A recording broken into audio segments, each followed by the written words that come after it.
It's about time with Rashawn's About Time Boxing, aka Mr. Trill 100 Mil. What's up to my About Time Boxing family and the Trill 100 Mil gang? Um, as always, thank you to every single one of y'all who has been taking out the time to watch the videos, like the videos, share the videos, and leave the comments. I appreciate each and every single one of y'all more than y'all know. If you have not already subscribed to the channel and you're watching this video or any of my videos for the first time, please subscribe to the channel. Encourage others to subscribe to the channel, and don't forget to hit that notification button to stay up on the latest excuse me, with Rashawn's About Time Boxing. Shout out to my guy too, Rebel Life. Subscribe to his channel too as well, and y'all know the others, Mark Nash, a few others, Le Natural Way. You know, y'all gotta listen. Y'all want to get y'all, y'all weight loss on, get y'all health, you know what I mean, all y'all health benefits, the products, all that stuff that y'all need. Y'all got to go to Le Natural Way, and y'all gotta get with those products. You cannot go wrong. I promise y'all will not be disappointed.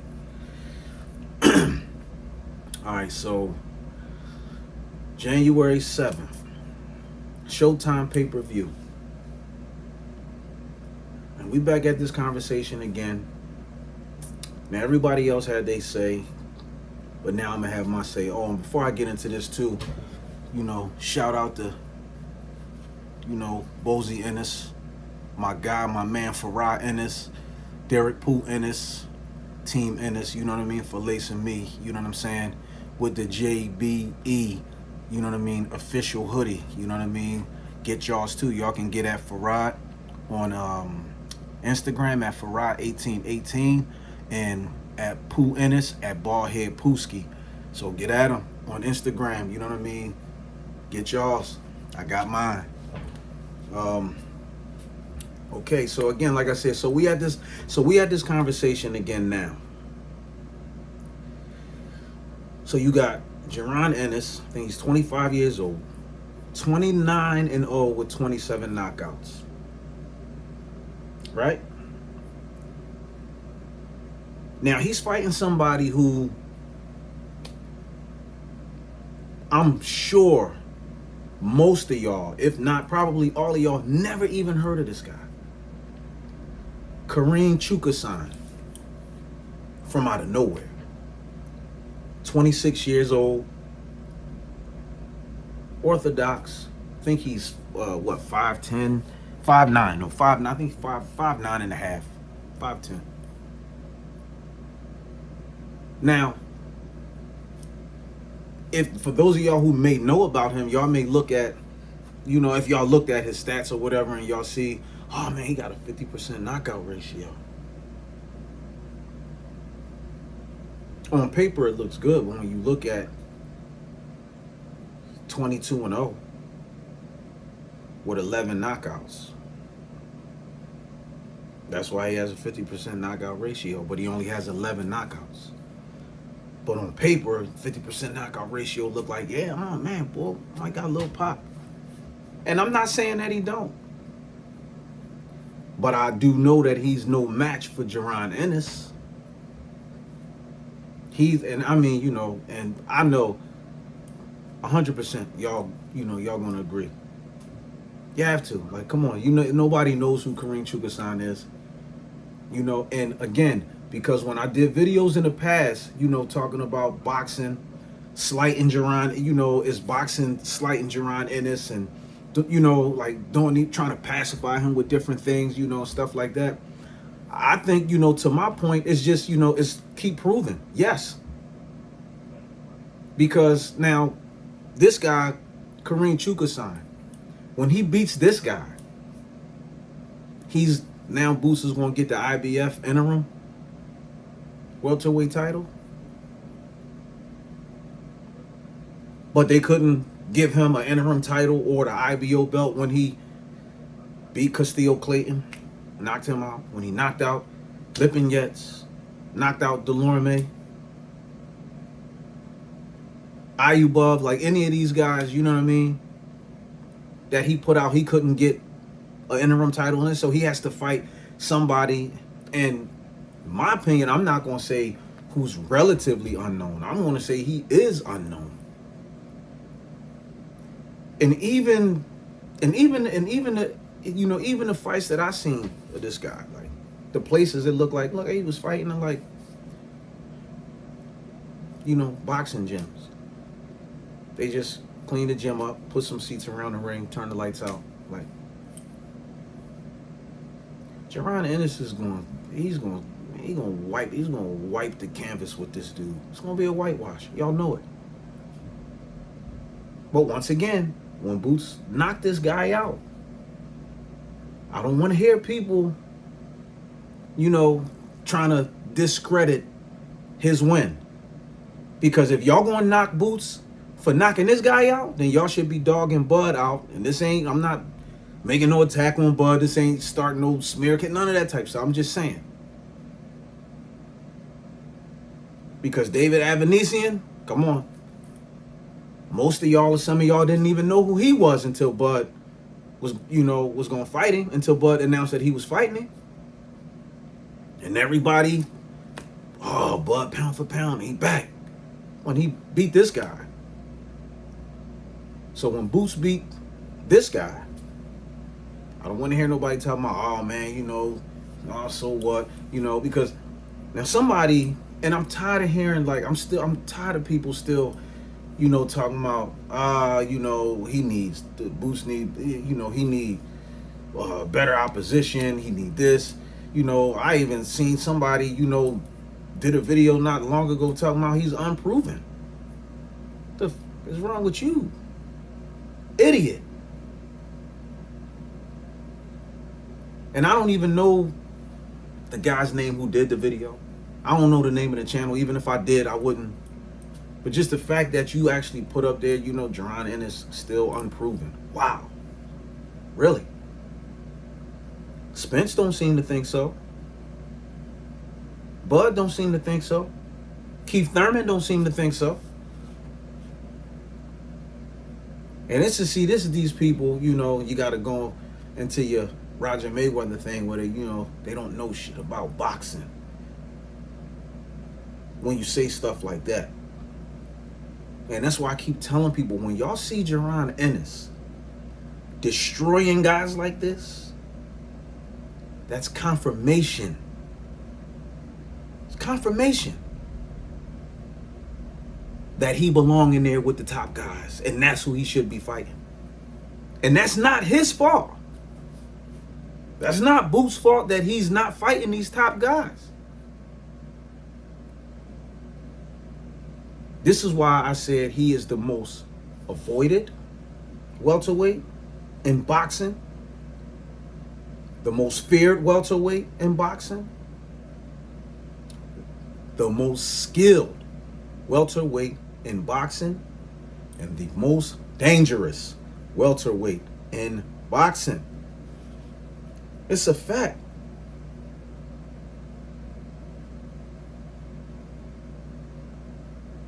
I'm gonna pause, wait for a minute, because I know some of y'all gonna drop them comments in the comment section below, like, Boots is good, but you know, I don't think he the most dangerous. No, he is. Trust me. This kid is different. I keep telling people this. And I knew this.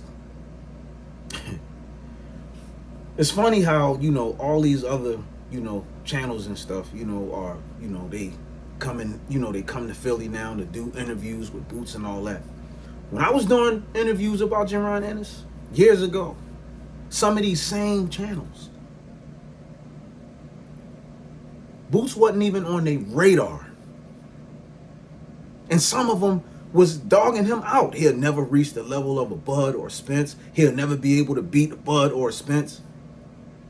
And then the more they start seeing this kid work, the more they start seeing him destroy his opposition, now all of a sudden, now his name is ringing bells now. Because he's in that ring ringing bells, his name is ringing bells, and now everybody want to talk about Boots now. I still got the very first interview that I ever did with JARON Ennis. He was 7-0. 7-0 with 5 knockouts, I believe. Or 6 knockouts. And I said then, this kid is a problem. He's going to be a problem. He's going to be the next big thing in the welterweight division. I said it. My Facebook is same as my channel. Rashawn's About Time Boxing. Go to my Facebook and go in my archives and look. You'll see it. He's doing an interview while he's working out. He was in camp for a fight. He was getting ready to fight at the Sugar House. The Sugar House Casino in Philadelphia. So I already knew that this kid was special. And it was other people who just, a lot of these other channels, like Boots wasn't even on their radar. They wasn't even, oh yeah, well, you know, wait till the lights get bigger. Wait till the stage get bigger. Wait till the opposition get tougher. Y'all gonna see that he ain't, He's a different animal, I'm telling y'all. So when he fights this guy, Chukhadzhian, and he gets this, and Boots get this interim, it's IBF interim title. And I think Errol Spence is supposed to be fighting, I think, in April, or announcing have a fight in April, whatever. But I believe it's after that, after his next fight, he has 120 days to fight JARON Ennis or vacate the belt. Now, I've talked to some people, and some people was like, nah, you know, Spence gonna fight him. I say Spence gonna vacate that belt. He gonna vacate it. He's gonna vacate that belt. And if he gets the Bud is gonna vacate his belt too. See, those guys right now, they trying to make as much money as they can. And see, and one of the things, on top of JARON Ennis, you know, his dedication, his work ethic, his skill set, his ring IQ, on top of all those things, one of the other things that make this kid dangerous is he said, look, I don't care about the money. I like to fight. I just like to fight. And because he knows, as long as he keep taking care of his business, all that money stuff is going to take care of itself. See, he not like these other fighters, you know, who say that they want to fight the best, and then once they reach a certain plateau, certain status, now all of a sudden it's, well, you know, it's the politics, you know, this got to be right, that got to be right, this got to match up, that got to match up. Boots ain't like that. Boots like, you want to fight? Let's fight.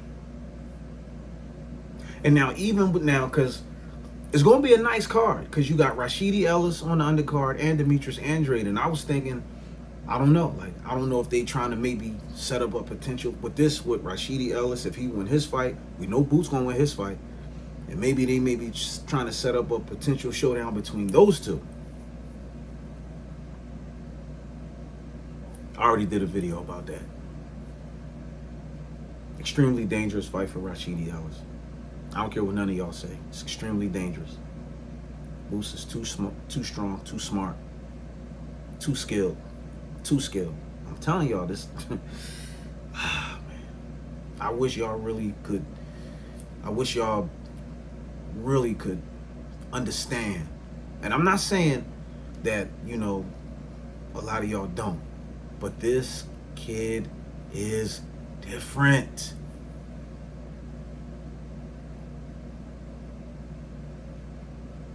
And we may never get a chance to see him fight Bud or Spence. I already said that. He may never fight those. He may never fight those guys. Bud, 35 years old now. Y'all think Bud really gonna stick around the sport for another 3 years? Especially after just making $10 million after fighting somebody like David Avanesian, why would he take a risk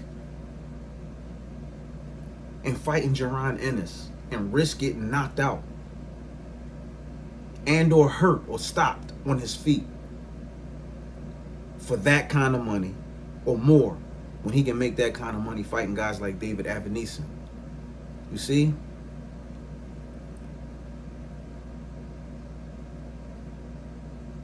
And I don't knock Bud for moving strategically. I told you I like Bud. I don't have nothing there. I like Bud. But the reality is, Bud don't want to fight JARON Ennis. And neither does Errol Spence. We know Keith Thurman don't. So the people who got the belts, Bud and Spence, two things that they can do when it comes to him. Because Boots is coming. They can't keep feeding him guys like Kareem Chukhadzhian and all, you know what I mean? Or bringing up guys, you know what I mean? Because like I said, I remember just a few years ago when the WBA didn't even have JARON Ennis ranked. And they had some guy, his name was Gabriel Maestre. He was 4-0 with 3 knockouts. They had him ranked at like number 4 or something like that. And this was a couple years ago. And at the time, JARON Ennis wasn't even ranked with the WBA. And I did videos talking about that. Like, are you kidding me? This guy is ranked and JARON Ennis is not? And then next thing you know, all of a sudden, boom, Boots is ranked with the WBA. And they still did him dirty because he should be fighting Stanionis, not Virgil Ortiz. Boots should be fighting Stanionis for that belt. But you see, this is what I mean about, you know, the politics of boxing, slighting slighting JARON Ennis. Come on, man. You got this guy, the guy is Chukhadzhian. His last 4 is by KO, all right. But JARON Ennis, last 19 was by knockout. His last 19 was by knockout. Like when everybody talk about Virgil Ortiz having a 100% knockout ratio. I mean, listen, if somebody's record is 2-0 with 2 knockouts, that's a 100% knockout ratio. On paper, it looks good. Sounds good. But when you look at the reality of it, it really still has no validity. Just like this guy Chukhadzhian. 22-1. I'm sorry. I think I said 22-0 in the beginning. He's 22-1. He has 1 loss. And he has 11 knockouts. So this is why he has a 50% knockout ratio. And by the way, none of the names on his resume are names that I recognize at all. None of them. But you can see Clayton, Van Heerden, you know, which we know how that fight was going to go. But, you know, Clayton, Van Heerden, Lipinets, you know, Delorme. Like, I mean, come on. And it seemed like just when he was starting to work his way, because Bud fought Delorme, Mikey Garcia fought Lipinets, Lamont Peterson fought Lipinets. So it seemed like soon as, you know, you thought they was, you know, starting to, you know, feed him, you know, that next step, you know what I mean? Then they go bring him somebody like this. But, hey, I'm not mad. You know what I'm saying? Because he going to do what he's supposed to do with somebody like that. He going to wipe the floor with his ass, collect that IBF interim title, and then watch these other guys run from him, you know, and then, you know, hopefully he'll get another name. He'll get somebody. But anyway, you know, like I said, you know, everybody else had they say. I'm just speaking my piece on it now. January 7th, Showtime pay-per-view. Gervonta Davis and Hector Garcia undercard. JARON Ennis, Kareem Chukhadzhian. It's going to be a whitewash. Boots is going to knock this guy's head off. He's going to collect that IBF interim title. And it's sad for me because, like I said before, it's a shame that he has to fight somebody like this that nobody knows of to get that doggone belt. You know what I mean? Just to get it when he should have already had interim titles or even intercontinentals. You know what I'm saying? Like, I don't understand why he never even got another shot at the IBO. You know what I mean? Welterweight title. But like I said, but y'all drop the comments in the comment section below. Don't forget to subscribe to the channel and support the channel. And yeah, we'll be back with another one.